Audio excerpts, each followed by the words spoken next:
Hey folks, so we have three outcomes for today. Number one, we can calculate the slope of a given line and identify whether that line would be parallel. Number two, same thing except perpendicular. And three, being able to write an equation just given the point and a slope. Usually you're used to slope-intercept form where you specifically need to know the intercept. Point-slope form means you only need to know a point. So let's get started. A lot of this is review from Algebra 1, but we want to make sure that you still have the skills. So let's just look at it. Find the slope of the line. This is the point 0, 0, and this is the point 2, 1.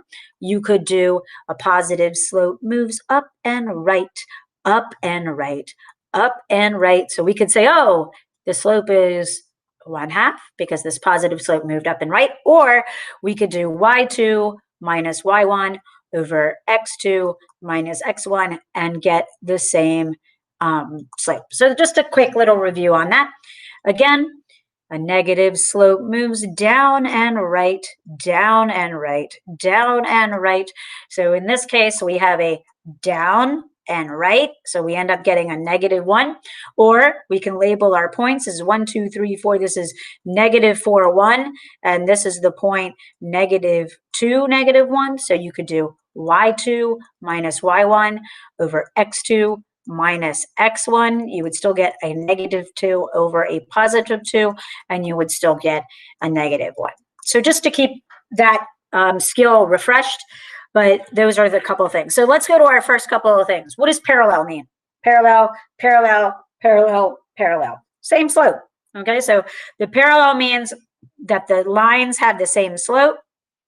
And you might say that they might never intersect, and that is also true, but we want to say they have the same slope, they're in the same plane.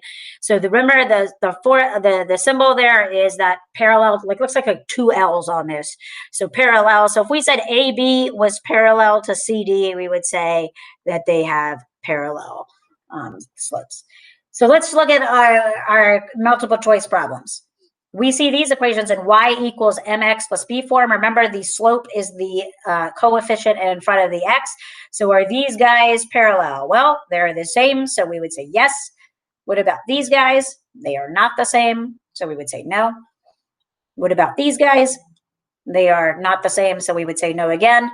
And what about the ones at the bottom? They are the same, so we would say yes. So that's pretty straightforward for parallel. If they are the same slope, they are parallel lines. Perpendicular is a little trickier, okay? So we know that perpendicular lines form a 90-degree angle, also known as a right angle. We did that with proofs. We did that with our lines earlier. But the big things is that the slopes of perpendicular lines are what we call negative reciprocals. So negative reciprocal, I always like to say that the negative part means you change the sign, and the reciprocal means you flip the fraction. And remember, if you don't see a fraction, that's because the fraction is over the number 1. So we have, so if you look at this example right here, we have a line that has a -1/2. So if I changed the sign and flipped it, it would become +2 over 1 or just +2. So that is a perpendicular line.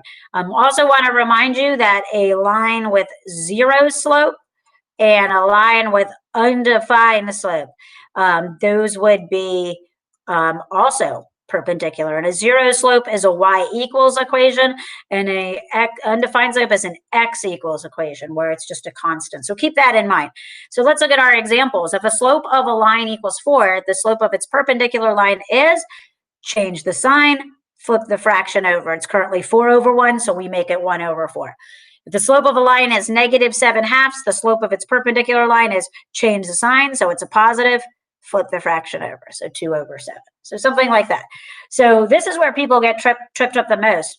What if you have 2 and -2? Well, the sign is flipped, but the actual fraction is not. So these are not negative reciprocals. What about 1 over 3 and -3 over 1? Well, that for sure are perpendicular lines. What about 3/5? So the -5/3. Those, yes, are perpendicular lines. Let's try one more. Remember, we just talked about this. If you have a grid, and let's say we have 1, 2, 3, 4, 5, I'll put a 6 on there. So 1, 2, 3, 4, 5, 6. If you have the line y equals 5, which is up here, and you have the line x equals 5, well, check that out. You have an undefined slope, and you have a undefined slope, and you have a zero slope. Those are, in fact, perpendicular lines. So when you have just y equals a number or x equals a number, those are going to be perpendicular as well.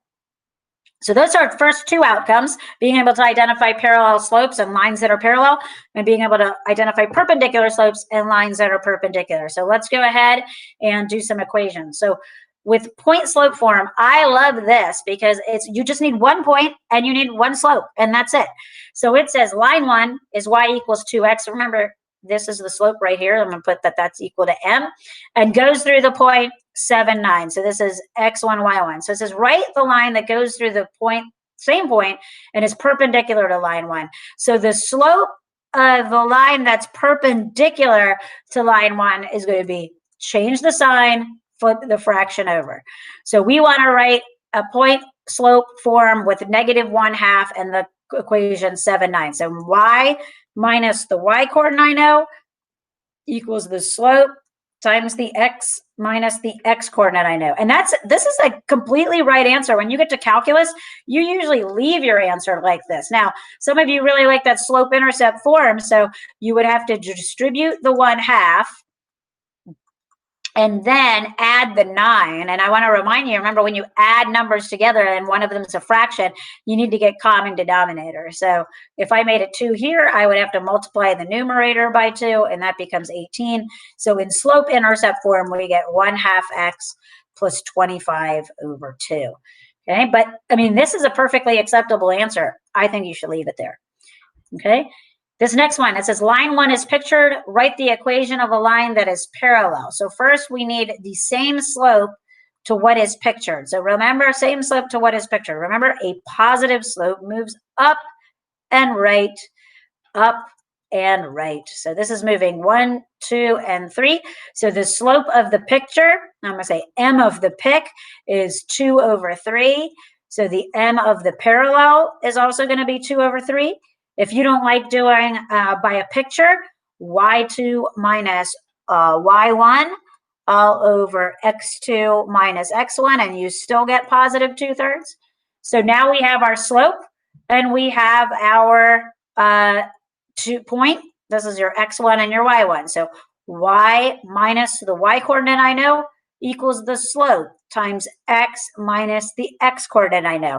Again, perfectly acceptable answer, but if you want to get this in slope intercept form, you have to distribute the 2/3 and then add the 6. Remember, when you have when you're adding these two numbers together, we need a common denominator. So if I put a 3 here, I have to multiply 6 by 3 and get 18. So now I have y equals 2/3 x plus 14/3. I still tell you, unless you have to do it because it's multiple choice, use that kind of language. Okay, let's do one more example. Line 1 goes through the points 5, 2, and 6, 7. Write a line that is perpendicular. So we need the negative reciprocal. So let's get the slope of line 1. y2 minus y1 equal over x2 minus x1. We get 5/1. So the slope of the perpendicular line is going to be change the side and flip that fraction over. So that's our slope. They told us to go through the point 11, 13. So let's do it again. Y minus the y coordinate equals the slope times x minus the x coordinate. If I'm dying to get it into slope intercept form,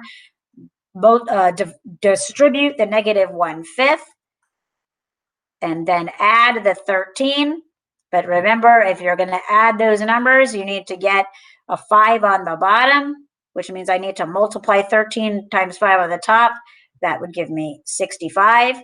And so then I end up with y equals -1/5 x plus 76/5. But still, like I said, we use this line in calculus. We only do slope intercept form if we need to because it's a multiple choice problem. So there you go. Parallel, perpendicular, writing lines that we needed. That's pretty much everything that we need to do in this particular type of problem. Hope you have a good day.